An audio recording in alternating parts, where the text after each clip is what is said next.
Imaginez, c'est un peu la règle du jeu qu'on s'est fixée pour nous tous ce soir, une idée concrète, très simple à exprimer, que chacune des personnes dans la salle pourrait, en rentrant demain dans son entreprise, mettre en œuvre. Alors, une bonne idée, je vous ai dit tout à l'heure, l'optimisme, c'est bon pour la santé, c'est salutogène.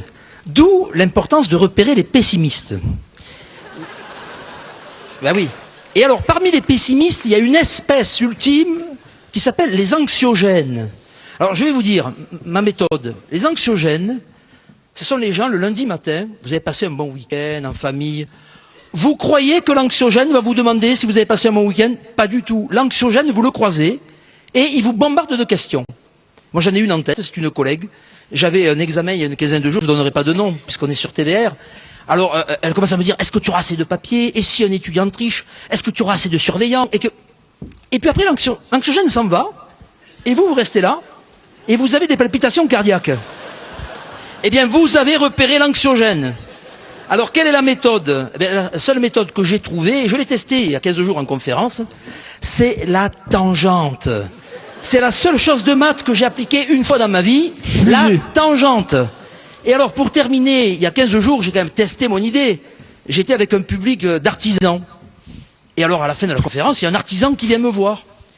Et il me dit, ah, votre définition d'anxiogène. Alors, je lui dis, vous avez reconnu un collaborateur? Il me répond, non, ma femme.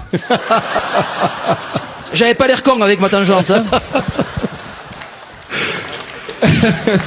Luc, une troisième bonne idée pour clôturer ce débat. Alors vous connaissez, pour rebondir sur ce que dit notre ami, la définition que Bernanos donnait de l'optimiste et du pessimiste. L'optimiste est un imbécile heureux, le pessimiste un imbécile malheureux. Je pense que c'est assez bien vu aussi, et c'est vrai que la tangente est la seule solution. Non, moi je dirais... faites en sorte de connaître tous vos collaborateurs, tous vos employés, et pour ça, organisez soit des rencontres comme ça, pas tête à tête, mais des rencontres, mais pourquoi pas des pots, des fêtes, et pas qu'avec de la bière sans alcool.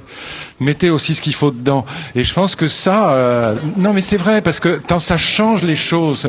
Le fait d'avoir pu parler aux gens, d'avoir pu organiser des fêtes où on a bu un peu, où on a même fait venir une animation. Mais connaissez-les par leur prénom, sachez qui ils sont, les gens avec qui vous travaillez. Mais Luc Ferry va comprendre ce que je vais dire. Moi, ça fait 25 ans que je travaille dans l'éducation nationale. Quand j'appelle Paris, je donne pas mon nom ni mon prénom, je donne mon numéro de l'éducation nationale. Et en 25 ans de carrière, à votre avis, combien de fois j'ai serré la main au ministre de l'éducation nationale? Jamais. Mais grâce à vous. Voilà, regarde. Voilà. Mais grâce à vous. Vraiment, c'est un bonheur. Merci. Merci à tous les trois. Bravo. Merci infiniment.